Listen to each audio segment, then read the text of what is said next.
SiteSeeker, we've reached out to them for lead nurturing, which helps everything from persona development to how do we communicate with these folks, how do we speak to them in their language in order to drive the most revenue that we can. So we just launched a brand new website that the architecture and the site development work was done by SiteSeeker.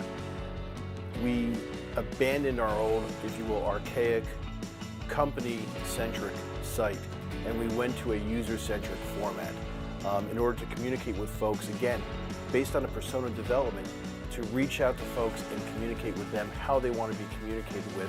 So when you come to xldryer.com, and I encourage everyone to go to xldryer.com, you can drill down to your own individual experience. Am I someone buying a hand dryer? Am I an architect who's specifying a hand dryer? Am I a distributor or am I government? I've worked with a lot of agencies, and we're going to stick around with them for a while.